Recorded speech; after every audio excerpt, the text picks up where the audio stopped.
Good news network के सत्यपथ कार्यक्रम में आप सभी का स्वागत है। आप सभी को निर्मल का नमस्कार। कार्यक्रम की शुरुआत करते हैं एक सुंदर गीत से।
इंसान गलतियों का पुतला है, इसलिए मानव स्वभाव के कारण कुछ गलतियों का होना स्वाभाविक है।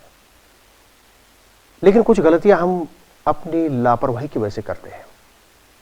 एक समझदार व्यक्ति अपनी लापरवाही को कम कर सकता है, लेकिन एक बेवकूफ अपनी लापरवाहियां बढ़ा देता है। कुछ गलतियां हम अनजाने में ऐसी कर बैठते हैं जो कि क्षमा के योग्य नहीं है। बाइबल के संदर्भ में क्षमा का क्या महत्व है, आइए सुनते हैं ब्रदर जॉय मैथ्यू के द्वारा। मित्रों, आज के इस कार्यक्रम में आप सभी का स्वागत है। आज जो विषय पे मैं आपसे बात करना चाह रहा हूं वो है क्षमा। क्षमा के विषय में मैं दो बातें आपसे बोलना चाहता हूं। पहली बात तो ये कि हमको स्वयं क्षमा की आवश्यकता है, और दूसरी बात हमें दूसरों को क्षमा करना है। हमें स्वयं को क्षमा की आवश्यकता क्यों है?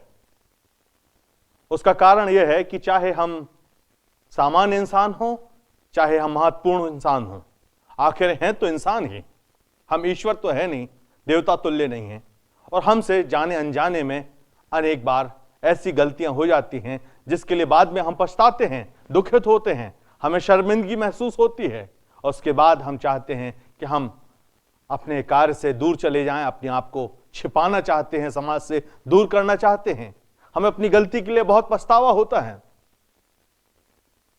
और ऐसे समय में मुझे बाइबल का एक उदाहरण भी याद आता है, दाऊद का। दाऊद के जीवन में उससे गलती हुई, परंतु हम धन्यवाद देते हैं पवित्र बाइबल का, जिस बाइबल में ईश्वर का वर्णन है, ईश्वर के प्रेम का वर्णन है, प्रभु यीशु मसीह का वर्णन है, जो हमें क्षमा करने वाले हैं। पहले यूहन्ना 1 अध्याय की 9वें पद में लिखा हुआ है, यदि हम अपने अपराधों को मान लें तो वो हमें क्षमा करने में विश्वास योग्य और धर्मी हैं।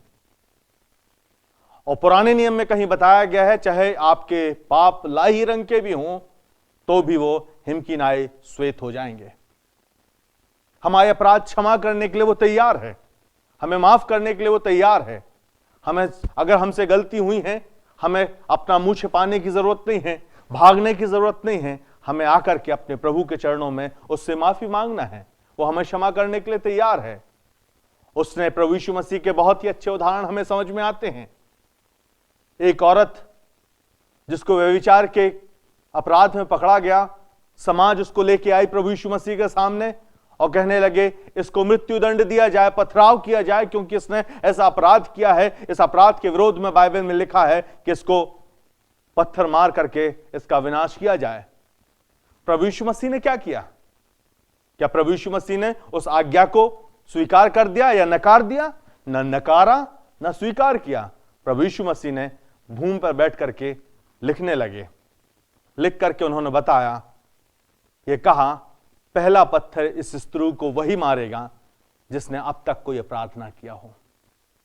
और उसके बाद किसी भी व्यक्ति ने उस स्त्री के ऊपर पहला पत्थर नहीं मारा। प्रभु यीशु मसीह ने उस अपराधिनी को बचा लिया। प्रभु यीशु मसीह ने न केवल उस अपराधिनी को बचा लिया, परंतु क्रूस के ऊपर जब यीशु मसीह लटके हुए थे, क्रूस के ऊपर लटके हुए जब सारी दुनिया उनका मजाक उड़ा रही थी, ठट्ठे में उड़ा रही थी, प्रभु यीशु मसीह ने परमेश्वर पिता से प्रार्थना की, हे पिता इन्हें क्षमा कर, क्योंकि ये नहीं जानते ये क्या कर रहे हैं। प्रभु यीशु मसीह का हृदय विशाल है, वो क्षमा करने के लिए तैयार है। वो आया ही इसलिए दुनिया में था कि हमारे अपराधों को वो अपनी पीठ पर लेकर के हमें क्षमा कर दे। वो क्षमा करने वाला है, वो क्षमा का सोता है। उसके पास आए, उसके चरणों में आए। आप अपनी गलती के लिए मुंह छिपा के भागे ना, पर प्रभु यीशु मसीह के चरणों में आए, वो आपको माफ करेगा। उसने अपने साथ में लटकाए गए 2 डाकुओं में से एक डाकू जिसने कहा कि प्रभु जब तू अपने राज में आए मेरी भी सुधि लेना, उसके भी अपराध क्षमा किए और उस व्यक्ति को उसी दिन स्वर्गराज में दाखिला मिल गया। आपके भी पाप, आपकी भी गलती कैसी भी क्यों ना हो, यीशु मसीह आपको क्षमा करने के लिए तैयार है। उसके चरणों में आ जाएं। दूसरी बात, हमें भी दूसरों को क्षमा करना है। हमें आवश्यकता है कि हम दूसरों के अपराधों को क्षमा करें। दूसरे लोग भी हमारे विरोध में कभी कभी छोटी बड़ी गलतियां कर देते हैं और हम उन गलतियों को अपनी लिस्ट में इतना बड़ा बना लेते हैं, अपने दिमाग में उस बात को इतना भारी बात बना लेते हैं कि उनको हम क्षमा नहीं करते हैं। उनके विरोध में हम हमेशा युक्तियां बनाते रहते हैं। प्रभु यीशु मसीह ने एक दृष्टांत बहुत ही अच्छा कहा, वो आपके सामने रखना चाहता हूं। अपने शब्दों में इस बात को रख रहा हूं, बाइबल के शब्दों में नहीं है। एक कोई जमींदार था जिसका 1000 रुपए किसी व्यक्ति ने लिया था, और वो व्यक्ति का जब जिक्र राजा के सामने हुआ, जमींदार के सामने हुआ। जमींदार ने उसको बुलवाया और कहा कि तेरे ऊपर मेरा 1000 रुपए है, उसको चुका दे। उस व्यक्ति ने कहा मेरे पास कुछ नहीं है चुकाने के लिए। जमींदार ने तुरंत आदेश निकाला कि इसका जो कुछ भी है सब कुछ को बेचा जाए और बेच करके इसका जो सारा कर्जा है उसको चुका दिया जाए। पर यह व्यक्ति उस जमींदार के चरणों में, उस राजा के चरणों में गिर करके रोने लगा, गिड़गिड़ाने लगा और प्रार्थना करने लगा, मुझे क्षमा कर। राजा ने उसके आंसुओं को देखा, उसके दर्द को देखा और उसे क्षमा कर दिया। पर यह व्यक्ति जब बाहर निकलता है, बाहर निकलने के बाद क्या करता है? इससे भी किसी एक और व्यक्ति ने सिर्फ 100 रुपए मात्र लिए थे। जाकर के इसने उसकी कॉलर पकड़ी, उसको डराया धमकाया, उससे पैसे वसूल करना चाहे, पर जब वो पैसे वसूल नहीं कर सका तब उसने जाकर के उसको जेल खाने में डाल दिया, उसको दंडित किया। जब इस बात का समाचार जमींदार को मिला, जमींदार ने उसको बुलवाया और कहा जैसा मैंने तेरे साथ किया, क्या तुझे भी वैसा ही नहीं करना था? मैंने तुझे क्षमा किया, तुझे भी क्षमा नहीं करना था क्या? यही बात प्रभु यीशु मसीह मत्ती 6 अध्याय के 37वें पद में कहते हैं कि तुम क्षमा करो तो तुम्हारे भी पाप क्षमा किए जाएंगे।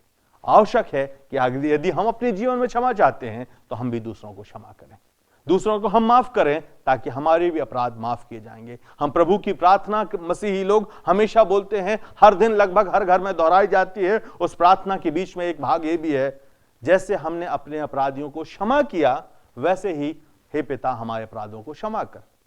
प्रार्थना को हम बोलते हैं पर उसको हम व्यवहार में नहीं लाते हैं। देखिए, आप इस प्रार्थना को दोहरा रहे हैं, पर क्या अपराधियों को आप क्षमा कर रहे हैं? अपने अपराधियों को।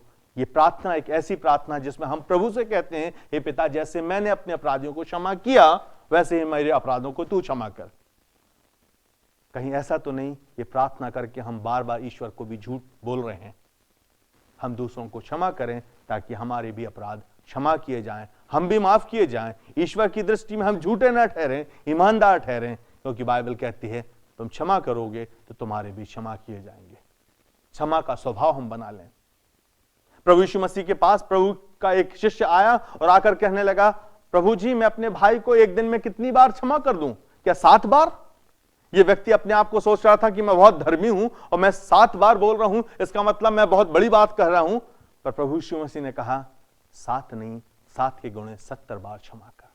मतलब क्षमा करने का स्वभाव बन जाए, व्यवहार में आ जाए वो बात, क्षमा करने की आदत बन जाए। क्षमा करते रहेंगे आप तो आप भी क्षमा किए जाएंगे। ईश्वर आपके लेखे में सारे पापों को, अपराधों को मिटा देगा। हम क्षमा करें कि हम भी क्षमा किए जाएं। प्रभु आप सबको आशीष दे। मित्रों, उम्मीद है कि आप भी अपने अपराधियों को क्षमा करने के लिए प्रेरित होंगे और अधिक जानकारी के लिए आप अपने निकटतम चर्च से संपर्क कर सकते हैं। इसी के साथ नमस्कार।